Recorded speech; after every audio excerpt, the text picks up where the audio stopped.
নির্বাচন শেষে বিজয়ী দল যখন উৎসব করবে, ঠিক তখনই তাদের দরজায় কড়া নাড়তে থাকবে এক নিষ্ঠুর বাস্তবতা।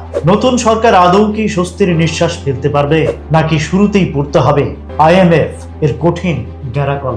দেশের অর্থনীতি কিন্তু এখন আইসিইউতে।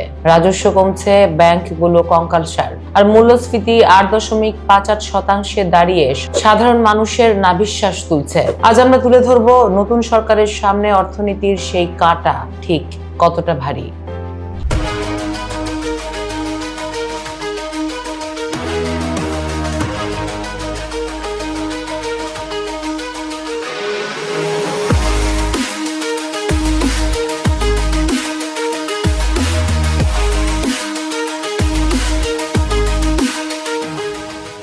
বাংলাদেশ ব্যাংক আর IMF এর রিপোর্টগুলো বলছে আগামী দিনগুলো হবে অজনপ্রিয় সব সিদ্ধান্তে। রাজস্ব আয় বাড়ানোর চাপ, নতুন বেতন স্কেল বাস্তবায়ন আর ডলারের দাম পুরোপুরি বাজারের উপর ছেড়ে দেওয়া, সব মিলিয়ে এক হাহাকার পরিস্থিতি তৈরি হতে পারে। হিসাব মেলাতে গিয়ে দেখি জমা শূন্য আর খরচ পাহাড় সমান।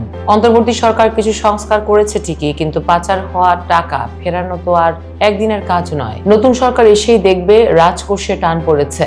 IMF বলছে ভর্তুকি কমাতে হবে, অর্থাৎ গ্যাস, বিদ্যুৎ আর সারের দাম আরো বাড়তে পারে। এটা কি সাধারণ মানুষ মেনে নিতে পারে?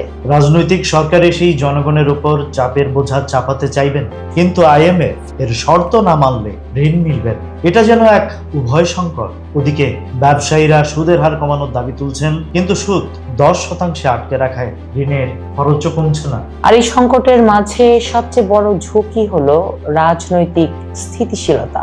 বিশেষজ্ঞরা বলেছেন বিনিয়োগকারীদের আস্থা ফেরাতে না পারলে রাজস্ব আয় বাড়বে না। কিন্তু ভোটের মাঠের যে বিশৃঙ্খলা আমরা দেখলাম, তাতে বিনিয়োগকারীরা কতটা আশ্বস্ত হবেন সেটাই এখন দেখার বিষয়। সামনে রোজা আর সরকারি কর্মীদের বেতন বৃদ্ধি, এই বিষয়গুলো বাজারে টাকার প্রবাহ বাড়িয়ে মূল্যস্ফীতিকে আগুনের মতো উস্কে দিতে পারে। নতুন অর্থমন্ত্রী কি পারবেন এই আগুনের হলকা সামলাতে, নাকি মুদ্রার মান কমিয়ে রিজার্ভ বাঁচানোর নেশায় মূল্যস্ফীতিকে আরো এক দফা সুযোগ করে দেবেন? আসলে অর্থনীতি এখন এমন এক গোলক ধাঁধা। হুন্ডির প্রভাব কমে রেমিটেন্স বেড়েছে, রিজার্ভ একটু ঊর্ধ্বমুখী হয়েছে।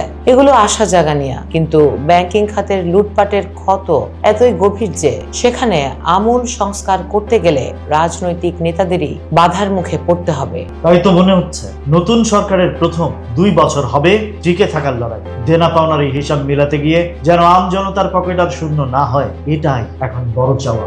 দর্শক, নতুন সরকারের কাছে আপনাদের প্রত্যাশা কি? দ্রব্যমূল্য কমানো নাকি কর্মসংস্থান?